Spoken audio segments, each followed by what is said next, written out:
Hey, what's going on? Ryan here with Intersection Music, and unfortunately, another rock legend has passed away.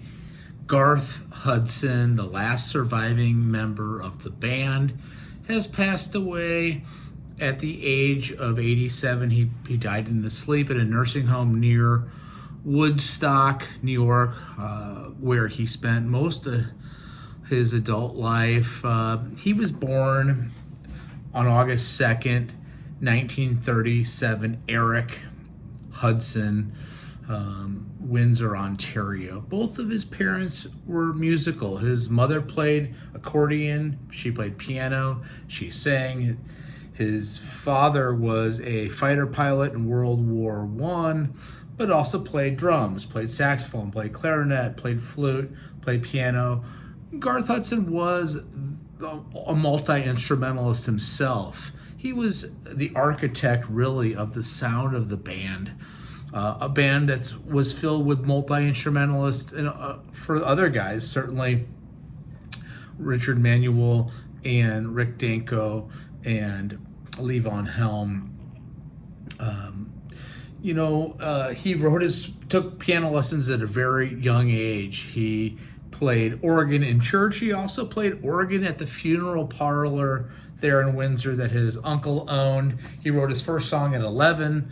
He became a professional musician at the age of 12, joined a rock group in 1956 called the Silhouettes. They had some mild success. They did press some recordings in 1960 at Chess Records in Chicago. But it's in the summer of 1961 that he meets Ronnie Hawkins and Levon Helm. They ask him to join the band, Levon and the Hawks, and he declines. But by December of 61, under two conditions, he does join. He agreed to join. He asked if Ronnie Hawkins could buy him a Lowry organ, and that he would be paid an extra $10 a week by each of the other band members to give them music lessons. And by this time, by December of 61, we have Richard Manuel on piano. Who's 18. Also at 18, we have Rick Danko on bass. Also at 18, we have Robbie Robertson, and then the 21-year-old Levon Helm, and then Ronnie Hawkins, who was older than those guys. By 1963, Hawkins leaves the band, and now we have what is known as the classic band lineup. In August of 65, they're introduced to Bob Dylan. By January of 66, they're recording songs for what would go on to the Blonde on Blonde double album by Dylan, one of his greatest albums. In 1966, Dylan takes the band out on the road, and they do Europe, Australia, and the United States. This is a famous tour. Dylan has his motorcycle accident later that summer. He retreats to Woodstock, where the band already is. They have a house in West Saugerties, which is near Woodstock, the Pink House. In the summer and early fall of 67, they record what would become the double album, The Basement Tapes.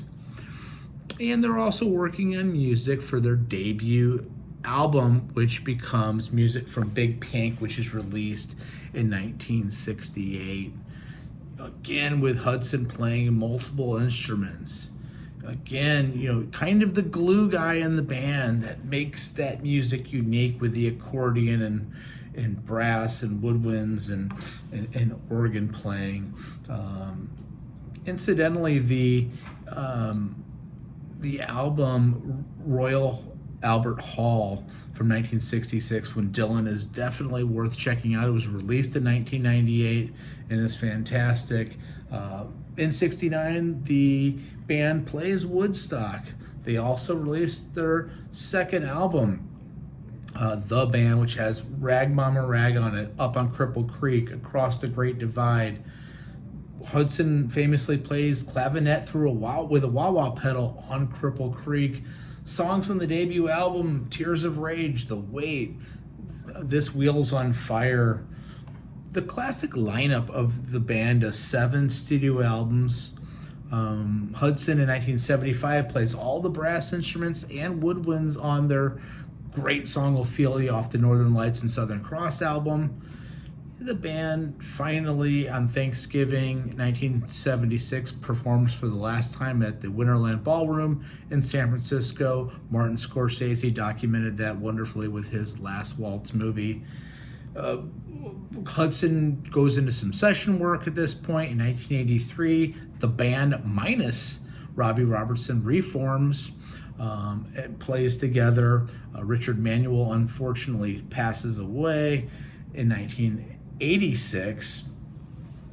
But they still release albums after that with just Rick Danko, Levon Helm, Garth Hudson with some other studio guys.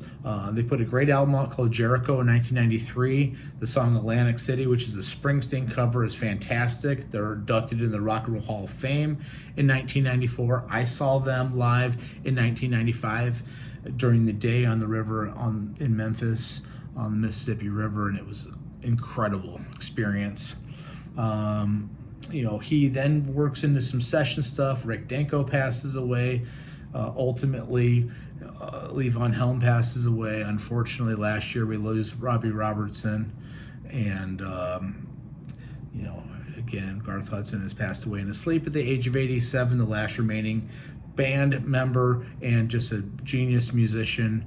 And rest in peace, Garth Hudson. You will be missed. Check out my channel. We do music videos every single day about great music every single day. Peace out. See ya.